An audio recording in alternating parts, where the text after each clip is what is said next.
राधे राधे, जय श्रीमन नारायण, हरे कृष्णा। कैसे हैं आप लोग? आशा करती हूँ कि भगवान हरे की कृपा आप सभी पर बनी रहे। और आज हम सुनेंगे कि भाग्य का लिखा कौन बदल सकता है। तो आइए, भाग्य के ऊपर मैं एक कहानी लेकर आई हूँ, तो शुरू करते हैं। एक समय की बात है, एक बहुत ही ज्ञानी पंडित जी थे। वह अपने एक बचपन के घनिष्ठ मित्र से मिलने के लिए किसी दूसरे गांव में जा रहे थे, जो कि बचपन से ही गूंगा और एक पैर का अपाहिज था। उनका जो मित्र था वो एक पैर का अपाहिज और गूंगा था। उसका गांव काफ़ी दूर था और रास्ते में कई और छोटे छोटे गांव भी पड़ते थे। पंडित जी अपनी धुन में चले जा रहे थे। तभी रास्ते में उन्हें एक आदमी मिला, जो कि दिखने में बड़ा ही हष्ट पुष्ट था। वह भी पंडित जी के साथ चलने लगा। पंडित जी ने सोचा कि चलो अच्छा ही है, साथ साथ चलने से रास्ता जल्दी कट जाएगा। पंडित जी ने उस आदमी से उसका नाम पूछा, तो उस आदमी ने अपना नाम महाकाल बताया। पंडित जी को यह नाम बहुत अजीब लगा, लेकिन उसके नाम के विषय में कुछ भी पूछताछ करना उचित नहीं समझे। वो धीरे धीरे चलते रहे। रास्ते में एक गांव आया। महाकाल ने पंडित जी से कहा, तुम आगे चलो, मुझे इस गांव में एक संदेश देना है। मैं तुमसे आगे मिलता हूँ। तभी पंडित जी ने कहा कि ठीक है, कहकर पंडित जी अपनी धुन में आगे चलते रहे।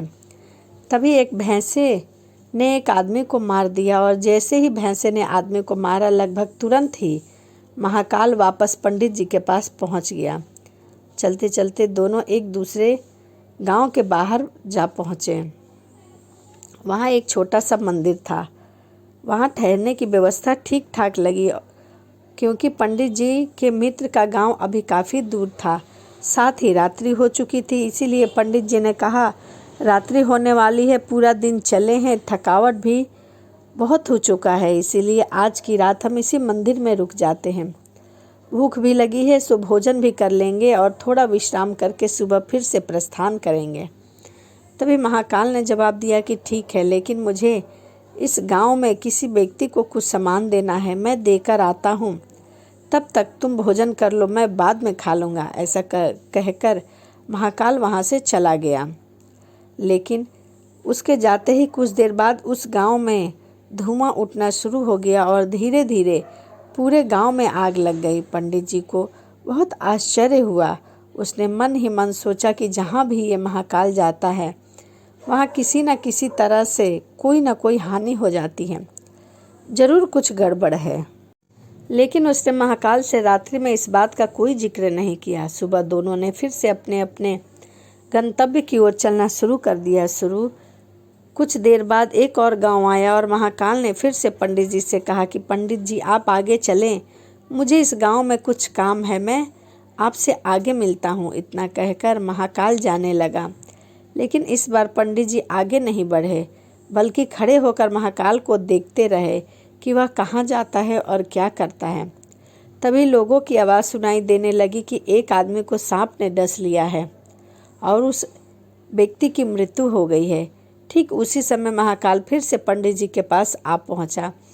लेकिन इस बार पंडित जी को सहन न हुआ। उसने महाकाल से पूछ लिया कि तुम जिस भी गांव में जाते हो, वहां कोई न कोई नुकसान हो जाता है, क्या तुम मुझे बता सकते हो कि आखिर ऐसा क्यों होता है? महाकाल ने जवाब दिया, पंडित जी आप मुझे बड़े ज्ञानी मालूम पड़ते हैं, इसीलिए मैं आपके साथ चलने लगता हूँ, क्योंकि ज्ञानियों का संग हमेशा अच्छा होता है। लेकिन क्या सचमुच आप अभी तक नहीं समझे कि मैं कौन हूँ? तभी पंडित जी ने कहा, मैं समझ चुका हूँ, लेकिन कुछ शंका है। यदि आप ही अपना उपयुक्त परिचय दे दो तो मेरे लिए आसानी रहेगी। तभी महाकाल ने जवाब दिया कि मैं यमदूत हूँ और यमराज की आज्ञा से उन लोगों के प्राण हरण करता हूँ जिनकी आयु पूर्ण हो चुकी है। तभी पंडित जी को पहले से ही इसी बात की शंका थी। फिर भी महाकाल के मुख से ये बात सुनकर पंडित जी थोड़ा सा घबरा गए, लेकिन फिर हिम्मत करके पूछा कि अगर ऐसी बात है तो तुम सचमुच ही यमदूत हो, तो बताओ अगली मृत्यु किसकी है? तभी यमदूत ने जवाब दिया कि अगली मृत्यु तुम्हारे उसी मित्र की है जिससे तुम मिलने जा रहे हो, और उसकी मृत्यु का कारण भी तुम बनोगे। तभी यह बात सुनकर पंडित जी ठिठक गए और बड़े परेशानी में पड़ गए कि यदि वास्तव में ही महाकाल एक यमदूत है तो यह बात सही है और उसके कारण मेरे बचपन के सबसे घनिष्ठ मित्र की मृत्यु हो जाएगी। इसीलिए बेहतर यही है कि मैं अपने मित्र से मिलने ही ना जाऊं। कम से कम मैं तो उसकी मृत्यु का कारण नहीं बनूंगा। तभी महाकाल ने कहा, तुम जो सोच रहे हो वो भी मुझे पता है, लेकिन तुम्हारे अपने मित्र से मिलने न जाने के विचार से नियति नहीं बदल जाएगी। तुम्हारे मित्र की मृत्यु निश्चय है और वह अगले कुछ ही क्षणों में घटित होने वाली है। महाकाल के मुख से यह बात सुनते ही पंडित जी को झटका सा लगा, क्योंकि महाकाल ने उसके मन की बात जान ली थी, जो कि किसी सामान्य व्यक्ति के लिए तो असंभव था। फलस्वरूप पंडित जी को विश्वास हो गया कि महाकाल सचमुच यमदूत है। इसीलिए वह अपने मित्र की मृत्यु का कारण न बन सके, इसी से वह तुरंत पीछे मुड़ा और फिर से अपने गांव की तरफ लौटने लगा।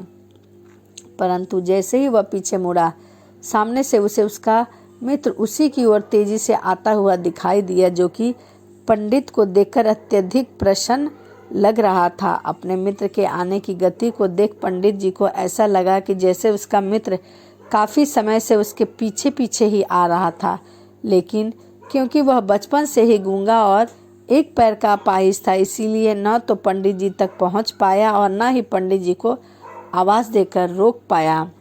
लेकिन जैसे ही वह पंडित जी के पास पहुंचा, अचानक न जाने क्या हुआ और उसकी मृत्यु हो गई। पंडित जी हक्का बक्का सा आश्चर्य भरी नज़रों से महाकाल की ओर देखने लगे और जैसे ही पूछ रहा हो कि आखिर हुआ क्या, उसके मित्र को महाकाल पंडित के मन की बात समझ गए और बोले, तुम्हारे मित्र पिछले गांव से ही तुम्हारे पीछे पीछे आ रहा है, लेकिन तुम समझ ही न सके कि वह अपाहिज और गूंगा होने की वजह से तुम तक पहुंच ना सका।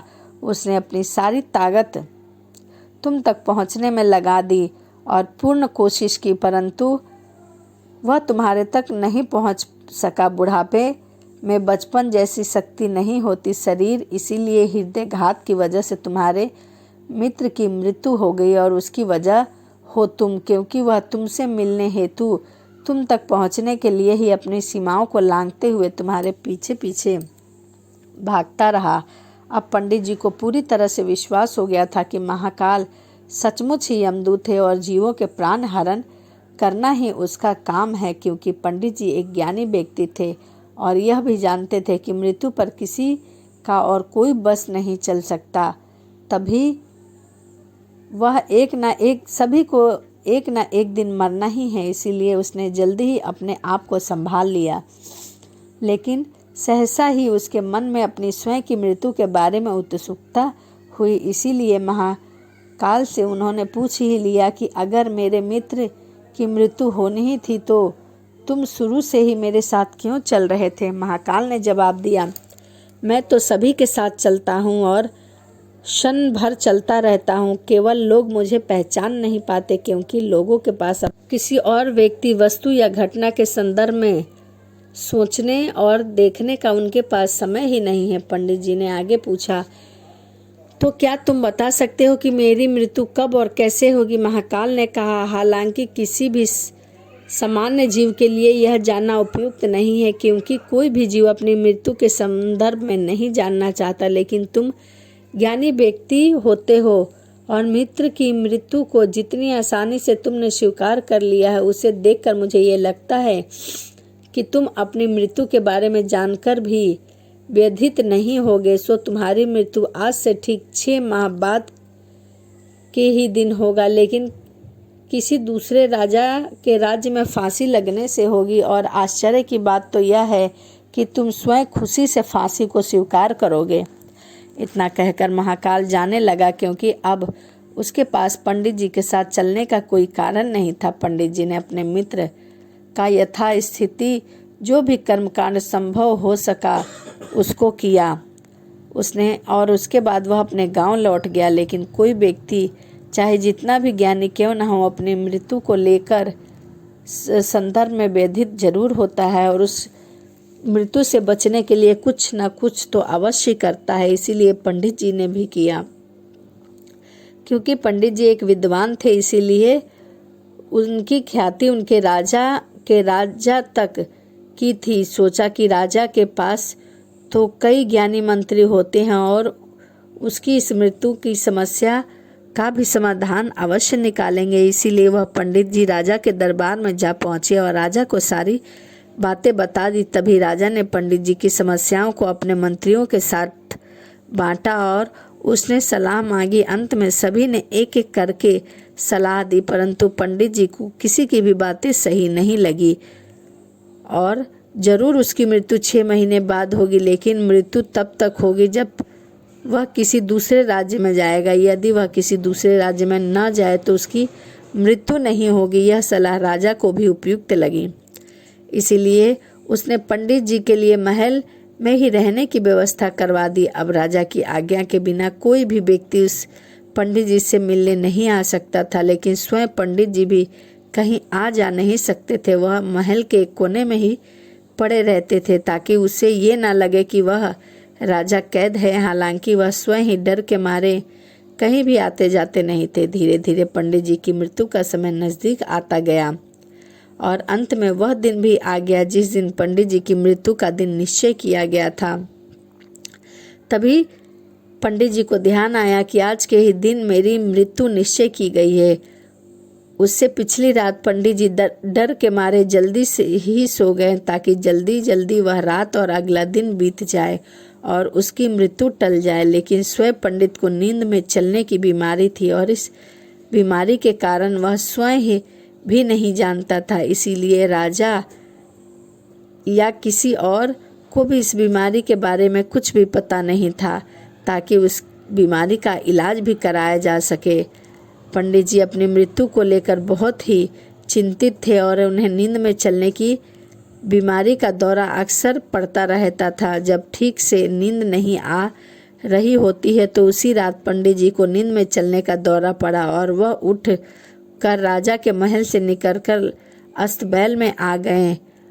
और वह राजा का खास मेहमान था, इसीलिए किसी भी पहरेदार ने उसे न रोका, किसी तरह की कोई पूछताछ नहीं की। अस्तबैल में पहुंचकर वह सबसे तेज दौड़ने वाले घोड़े पर सवार होकर नींद की बेहोशी में वह अपने राज्य की सीमा को पार करके दूसरे राज्य में चले गए। इतना ही नहीं, वह दूसरे राज्य के राजा के महल में जा पहुंची और संयोग से वह उस महल में भी किसी पहरेदार ने उसे नहीं रोका, ना पूछताछ किया, क्योंकि सभी लोग रात के अंतिम पहर चल रही थी और गहरी नींद में डूबे हुए थे। तभी पंडित जी सीधे राजा के शयन कक्ष में पहुंचे और रानी के एक ओर उस राज्य का राजा सो रहा था और दूसरी तरफ पंडित जी जाकर स्वयं लेट गए। सुबह हुई तो राजा ने पंडित जी को रानी के बगल में सोया हुआ पाया। राजा बहुत क्रोधित हुआ। पंडित को गिरफ्तार कर लिया गया। पंडित को तो समझ ही नहीं आ रहा था कि आखिर वह दूसरे राज्य में सीधे कैसे आ पहुंचा, अभी राजा के शयन कक्ष में, लेकिन वहां उसकी सुनने वाला कोई नहीं था। राजा ने पंडित को राज दरबार में हाजिर करने का हुक्म दिया। कुछ समय बाद राजा का दरबार लगा, जहां राजा ने पंडित को देखा और देखते ही इतना क्रोधित हुआ पंडित जी को फांसी पर चढ़ा दिया जाने का फरमान सुना दिया गया। फांसी की सजा सुनकर पंडित जी कांप गए। फिर भी हिम्मत करके उन्होंने राजा से कहा कि मैं नहीं जानता कि मैं इस राज्य में कैसे पहुंचा। मैं तो यह भी नहीं जानता कि मैं आपके शयन कक्ष में कैसे पहुंचा और आपके राज्य में किसी भी पहरेदार ने मुझे क्यों नहीं रोका।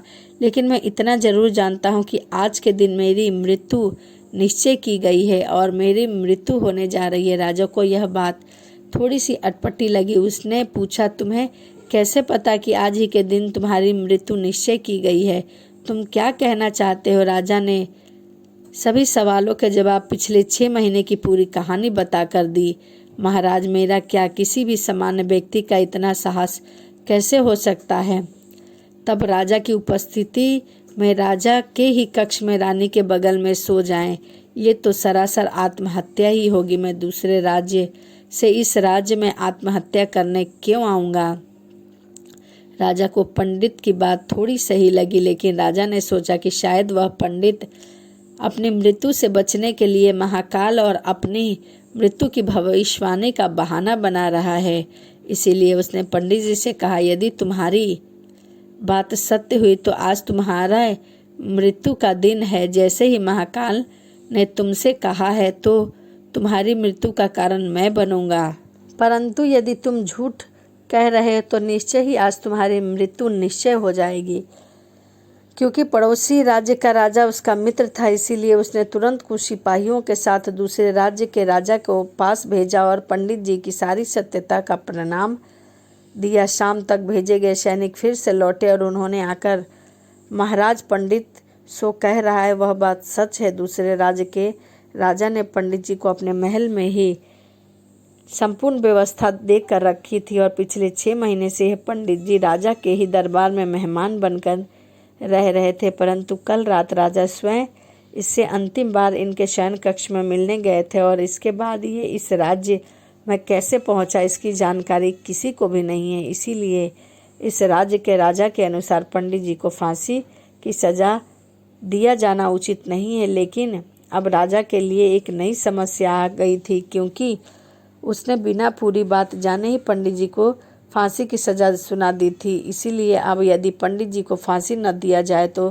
राजा के कथन का अपमान होगा। यदि राजा को फांसी दे दी जाएगी तो पंडित की बेवजह मृत्यु हो जाएगी। राजा ने अपनी इस समस्या का जिक्र अपने अन्य मंत्रियों से किया। तभी सभी मंत्रियों ने आपस में चर्चा करके सुझाव किया कि महाराज, आप पंडित जी को कच्चे सूत के एक धागे से फांसी लगवा दे। इससे आपके वचन का मान भी रह जाएगा और सूत के धागे से लगी फांसी से पंडित की मृत्यु भी नहीं होगी, जिसके कारण उसकी प्राण भी बच जाएगी। राजा को यह विचार उपयुक्त लगा। उसने ऐसा ही आदेश दिया। पंडित जी के लिए सूत के धागे का फांसी का फंदा तैयार किया गया और नियम अनुसार पंडित जी को फांसी पर चढ़ाया जाने लगा। सभी खुश थे कि न तो पंडित मरेगा, न राजा का वचन झूठा होगा।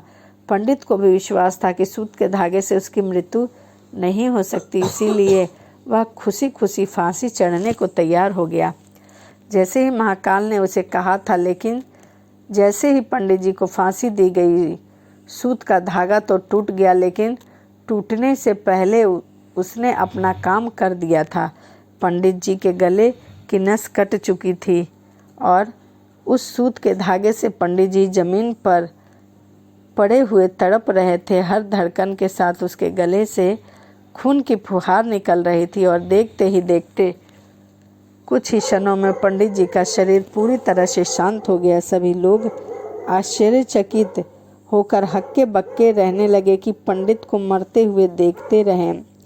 किसी को भी उनकी बातों पर विश्वास न हो रहा था कि एक कमजोर सा कांच के सूत से पंडित की मृत्यु हो सकती है। लेकिन घटना घट चुकी थी और नियति ने अपना काम कर दिया था। जो होना होता है वह होकर ही रहता है।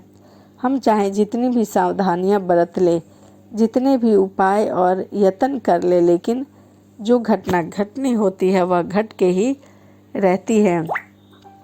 घटना का सारा ताना बाना पहले से ही निश्चय रहता है।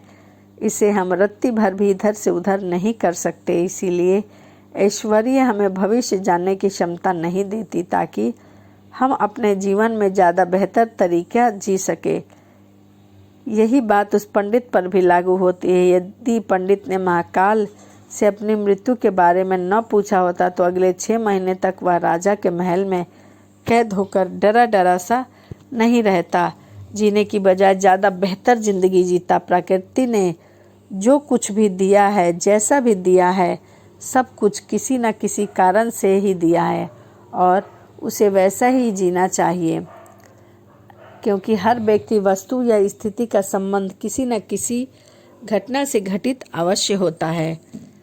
उदाहरण के लिए पंडित की मृत्यु का संबंध उसके मित्र से था, क्योंकि यदि वह अपने मित्र से मिलने न जा रहा होता तो रास्ते में उसे महाकाल न मिलता और पंडित जी उससे अपनी मृत्यु के संबंधित सवाल को नहीं पूछते। जबकि पंडित जी अपने मित्र से मिलने न जाते और पंडित जी का मित्र बचपन से ही गूंगा और अपाहिज न होता तो उसकी मृत्यु भी नहीं होती। उस स्थिति में वह अपने मित्र को पीछे से आवाज़ देकर रोक सकता था, यानी बचपन से ही प्राकृतिक ने जो अपंगता दी थी उसका संबंध उसकी मृत्यु से था। इसी तरह राजा को नींद में चलने की बीमारी हुई जिसका उन्हें खुद भी पता नहीं था। वह इस बात का जिक्र नहीं तो राजा से जरूर करते और राजा महल से उन्हें बाहर नहीं निकलने देता और निकलते भी तो पहरेदार उन्हें जरूर रोकते। पंडित जी नींद में उठकर कहीं न जा सके। हर घटना अपने सही समय पर निर्धारित थी, घटित थी। पहले से ही सारे बीज बो दिए जाते हैं जो अपने निश्चित समय पर अंकुरित होकर घटना घटित होने में अपना योगदान देते हैं। इसीलिए प्रकृति से लड़ने का कोई मतलब नहीं होता, क्योंकि हमें नहीं पता होता कि हमारे साथ क्या होना होता है, परंतु जैसे ही हमारा जन्म होता है उसी समय हमारी मृत्यु निश्चय कर दी जाती है। इसीलिए कहते हैं कि भाग्य का लिखा कोई नहीं बदल पाता। तो वीडियो आपको कैसी लगी कमेंट ज़रूर करिएगा। तो चलिए इसी के साथ वीडियो का समाप्त करते हैं और मिलते हैं अगली वीडियो में। राधे राधे, जय श्रीमन नारायण, हरे कृष्णा।